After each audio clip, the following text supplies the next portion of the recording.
নমস্কার বন্ধুরা, deep study চ্যানেলের পক্ষ থেকে আপনাদের সকলকে জানাই স্বাগতম। আজকে আমি টিটেট পেপার 2 এর জন্য পলিটিক্যাল সায়েন্স থেকে বাছাই করা মোস্ট ইম্পর্টেন্ট 30 কোয়েশ্চেন্স আপনাদের সামনে নিয়ে এসেছি। আশা করছি এই ভিডিওটা আপনাদের এক্সাম প্রিপারেশনের জন্য অনেকটা হেল্পফুল হবে। তো শুরু করছি আজকের ভিডিও প্রথম কোয়েশ্চেন্স দিয়ে, যেখানে বলা হয়েছে সংবিধানের কত নং তফসিলি জাতি ও উপজাতিদের অধিকার ও শাসন ব্যবস্থা সংক্রান্ত আলোচনা করা হয়েছে। মোস্ট ইম্পর্টেন্ট একটা কোয়েশ্চেন, অবশ্যই সেটা মনে রাখবেন। সংবিধানের কত নং তফসিলি জাতি উপজাতিদের অধিকার ও শাসন ব্যবস্থা সংক্রান্ত আলোচনা করা হয়েছে, সেটা হচ্ছে 5 নং তফসিলে। ঠিক আছে, সংবিধানের 5 নং তফসিলে কিন্তু তফসিলি জাতি উপজাতিদের অধিকার ও শাসন ব্যবস্থা নিয়ে আলোচনা করা হয়েছে। এটা একটা ইম্পর্টেন্ট কোয়েশ্চেন আছে, অবশ্যই সেটা মনে রাখতে পারেন।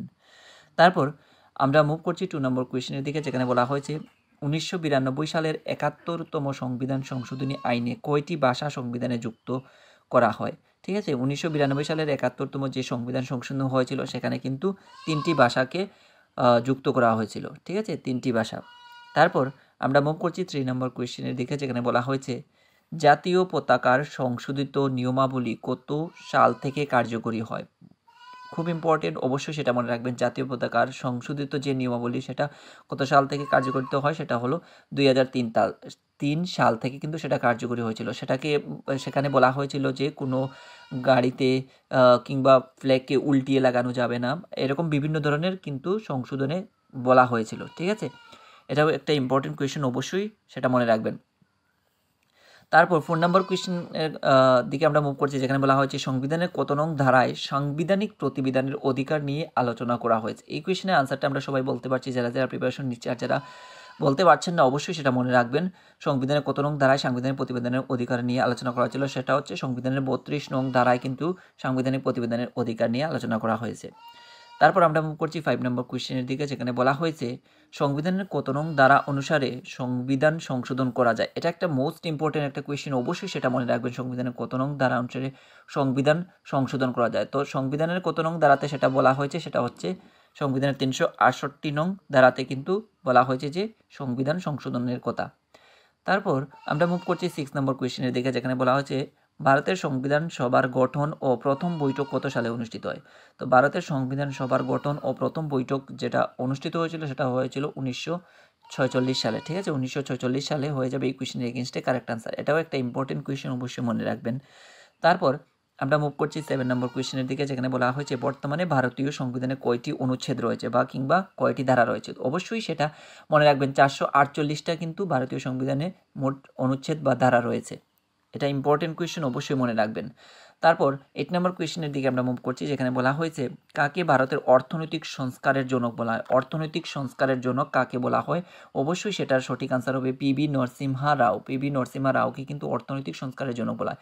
এটা মোস্ট ইম্পর্টেন্ট একটা কোয়েশ্চেন, অবশ্যই সেটা মনে রাখবেন। আর মনে তখনই থাকবে যখন আমরা সেটাকে রিভিশন বারবার করব। ঠিক আছে, এবার আমরা মুভ করছি 9 নম্বর কোয়েশ্চেনের দিকে, যেখানে বলা হচ্ছে কে সংসদের উভয় সভার কার্যক্রমে অংশ নিতে পারেন। তো সংসদের উভয় সভার কার্যক্রমে অংশ নিতে পারেন কে, এটা সঠিক আনসার হবে অ্যাটর্নি জেনারেল কিন্তু সংসদের উভয় সভার কার্যক্রমে অংশ নিতে পারেন। তারপর আমরা মুভ করছি 10 নম্বর কোয়েশ্চেনের দিকে, যেখানে বলা হয়েছে প্রাথমিকভাবে একটি রাজ্যে কতদিন রাষ্ট্রপতি শাসন জারি করা যেতে পারে। তো একটা রাজ্যের মধ্যে আমরা কতদিন রাষ্ট্রপতি শাসনকে জারি করতে পারবো, সেটা রাষ্ট্রপতি করতে পারবেন, সেটা 6 মাস, অর্থাৎ 6 মাস পর্যন্ত একটা রাজ্যে কিন্তু রাষ্ট্রপতি শাসন জারি করা যেতে পারে। ঠিক আছে, তারপর আমরা মুভ করছি 11 নম্বর কোয়েশ্চেনের দিকে, যেখানে বলা হয়েছে ভারতের সংবিধানে মৌলিক কর্তব্য সংক্রান্ত বিধানগুলি কার সুপারিশে যুক্ত করা হয়েছিল। তো ভারতের সংবিধানে যে মৌলিক কর্তব্য সংক্রান্ত বিধানগুলি কার সুপারিশে যুক্ত করা হয়েছিল, সেটা শরণ সিং কমিটির সুপারিশে কিন্তু ভারতীয় সংবিধানে মৌলিক কর্তব্য সেগুলো একজন নাগরিকের মৌলিক কর্তব্যগুলো কী কী রয়েছে, সেই কর্তব্যগুলো ভারতীয় সংবিধানে যুক্ত করা হয়েছিল শরণ সিং কমিটির সুপারিশ মেনে। ঠিক আছে, এবার আমরা মুভ করছি 12 নম্বর কোয়েশ্চেনের দিকে, যেখানে বলা হয়েছে গণপরিষদের ইউনিয়ন ক্ষমতা কমিটির প্রধান কে ছিলেন। মোস্ট ইম্পর্টেন্ট একটা কোয়েশ্চেন, অবশ্যই সেটা মনে রাখবেন। গণপরিষদের ইউনিয়ন ক্ষমতা কমিটির প্রধান যিনি ছিলেন, ওনার নাম হচ্ছে জওহরলাল নেহরু। জওহরলাল নেহরু হয়ে যাবে এই কোয়েশ্চেনের এগেনস্টে কারেক্ট আনসার। তারপর আমরা মুভ করছি 13 নম্বর কোয়েশ্চেন, যেখানে বলা হয়েছে সংবিধানের কত নং ধারাতে রাষ্ট্রপতি অভিশংসনের কথা বলা হয়েছে। অর্থাৎ রাষ্ট্রপতি পদত্যাগের কথা বলা হয়েছে কত নং সংবিধানের কত নং ধারাতে, সেটা কিন্তু সংবিধানের 61 নং ধারাতে কিন্তু রাষ্ট্রপতির কি বলা হয়েছে, পদত্যাগের কথা বলা হয়েছে। এটাও একটা মোস্ট ইম্পর্টেন্ট একটা কোয়েশ্চেন, অবশ্যই সেটা মনে রাখবেন। বিগত বছরে আমরা দেখেছি টিটেটের ক্ষেত্রে এই ধরনের কোয়েশ্চেন আসতে, তো সেই উদ্দেশ্যকে মাথায় রেখেই কিন্তু এই কোয়েশ্চেনগুলো আজকে তুলে ধরা। তারপর আমরা 14 নম্বর কোয়েশ্চেনের দিকে মুভ করছি, যেখানে বলা হয়েছে ভারতের সংবিধান প্রথমবারের মতো সংশোধন করা হয় কত সালে। তো ভারতের যে সংবিধান ছিল সেই সংবিধানকে প্রথমবারের মতো সংশোধন করা হয়েছিল কত সালে, সেটা হচ্ছে 1951 সাল। সালটা অবশ্যই মনে রাখবেন, 1951 সালে কিন্তু ভারতের সংবিধান কী করা হয়েছিল, সংশোধন করা হয়েছিল। তারপর আমরা 15 নম্বর কোয়েশ্চেনের দিকে মুভ করছি, যেখানে বলা হয়েছে ভারতীয় সংবিধানের সমস্ত সংশোধনীর মধ্যে সবচেয়ে ব্যাপক এবং বিতর্কিত সংশোধনী কোনটি ছিল। এটা মোস্ট ইম্পর্টেন্ট একটা কোয়েশ্চেন, অনেকেই আমরা এই কোয়েশ্চেনের আনসারটা জানি না। অবশ্যই সেটা সঠিক আনসার জেনে নেবেন এবং অবশ্যই সেটা মেমোরিতে ঢুকিয়ে রাখবেন। তো মনে রাখবেন, বিতর্কিত সবচেয়ে ব্যাপক এবং বিতর্কিত সংশোধনী যেটা ছিল সেটা হচ্ছে 42তম সংশোধনী। তারপর আমরা মুভ করছি 16 নম্বর কোয়েশ্চেনের দিকে, যেখানে বলা হয়েছে কোন সংশোধনের মাধ্যমে সংসদ ভোটের বয়স 21 থেকে কমিয়ে 18 বছর করা হয়েছে। তো সংসদে ভোটের বয়স 21 থেকে কমিয়ে 18 বছর করা হয়েছে কবে, সেটা হলো 61তম সংবিধান সংশোধনের মাধ্যমে সেটা 21 থেকে কমিয়ে 18 বছর করা হয়েছে।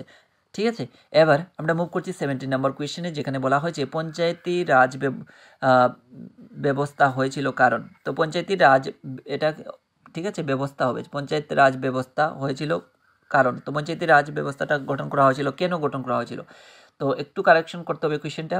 ঠিক আছে, পঞ্চায়েতি রাজ ব্যবস্থা কবে গঠন করা, কী কারণে গঠন করা হয়েছিল, কোয়েশ্চেনটা এরকমই হবে। তো মনে রাখবেন, এটা সঠিক আনসার হবে গণতন্ত্রের শক্তিকে বিকেন্দ্রীকরণ করার জন্যই কিন্তু পঞ্চায়েতি রাজ যে ব্যবস্থা সেটা গঠন করা হয়েছিল। পঞ্চায়েতি রাজ ব্যবস্থা কেন করা হয়েছিল, গণতন্ত্রের শক্তিকে বিকেন্দ্রীকরণ করার জন্যই কিন্তু পঞ্চায়েতি রাজ ব্যবস্থাটা গঠন করা হয়েছিল। তারপর আমরা মুভ করছি 18 নম্বর কোয়েশ্চেন, যেখানে বলা হয়েছে সরকারিয়া কমিশন ভারত সরকার দ্বারা নিযুক্ত করা হয়েছে কি রিপোর্ট করার জন্য। তো সরকারিয়া কমিশন, যে কমিশনটা গঠন করা হয়েছিল ভারত সরকার দ্বারা নিযুক্ত করার জন্য, কি রিপোর্ট করার জন্য, সেটা কেন্দ্র রাজ্যের সম্পর্ক নিযুক্তিকরণের জন্যই কিন্তু এই রিপোর্ট করার জন্য সরকারিয়া কমিশন গঠন করা হয়েছিল। এটাও একটা ইম্পর্টেন্ট কোয়েশ্চেন, সেটা মনে রাখবেন। তারপর আমরা মুভ করছি 19 নম্বর কোয়েশ্চেনের দিকে, যেখানে বলা হয়েছে রাজ্যের করের ভাগ নির্ধারণের সাংবিধানিক ক্ষমতা কার আছে। তো রাজ্যের যে কর সংক্রান্ত বিষয়, সেই কর সংক্রান্ত ভাগ নির্ধারণের সাংবিধানিক ক্ষমতা কার কাছে ন্যস্ত করা হয়েছে, সেটা অর্থ কমিশনের উপর কিন্তু রাজ্যের কর সংক্রান্ত ক্ষমতা অর্পণ করা হয়েছে। ঠিক আছে, এবার আমরা মুভ করছি 20 নম্বর কোয়েশ্চেনের দিকে, যেখানে বলা আছে গভর্নর হিসেবে নিয়োগের জন্য সর্বনিম্ন বয়স কত হতে হয়। এটাও একটা মোস্ট ইম্পর্টেন্ট কোয়েশ্চেন, আমরা সবাই কিন্তু বলতে পারছি না এই কোয়েশ্চেন আনসারটা কী হবে। অবশ্যই সেটা সঠিক আনসার হবে 35 বছর। তো গভর্নর হিসেবে নিয়োগের জন্য, আপনি যদি গভর্নর হিসেবে নিয়োগ পেতে চান, তাহলে আপনার সর্বনিম্ন বয়স কত হতে হবে, 35 বছর হতে হবে। তাছাড়াও অন্যান্য আরও বিভিন্ন কী রয়েছে, যোগ্যতা রয়েছে। ঠিক আছে, তারপর 21 নম্বর কোয়েশ্চেন, যেখানে বলা হচ্ছে কাকে প্রবীণদের বাড়ি বলে অভিহিত করা হয়। এটা একটা মোস্ট ইম্পর্টেন্ট কোয়েশ্চেন, অবশ্যই সেটা সঠিক আনসার কি, এক্সাম ওরিয়েন্টেড এবং এক্সামে আসার অনেকটাই পসিবিলিটি রয়েছে। আমি বারবার বলছি, সেই কোয়েশ্চেনটা ভালো করে মেমোরিতে ঢুকিয়ে রাখবেন। কাকে প্রবীণদের বাড়ি বলে অভিহিত করা হয়, প্রবীণদের বাড়ি বলে অভিহিত করা হয় কাকে, রাজ্যসভাকে। ঠিক আছে, তারপর আমরা মুভ করছি 22 নম্বর কোয়েশ্চেনের দিকে, যেখানে বলা হচ্ছে রাষ্ট্রের সর্বোচ্চ আইন কর্মকর্তাকে। তো একটা রাষ্ট্রের সর্বোচ্চ আইন কর্মকর্তা কাকে বলা হয়, সেটা হচ্ছে অ্যাডভোকেট জেনারেল, তিনি কিন্তু রাষ্ট্রের সর্বোচ্চ আইন কর্মকর্তা। ঠিক আছে, এবার আমরা মুভ করছি 23 নম্বর কোয়েশ্চেনের দিকে, যেখানে বলা হয়েছে কত সালে ভারতের প্রথম রাজ্যসভা গঠিত হয়েছিল।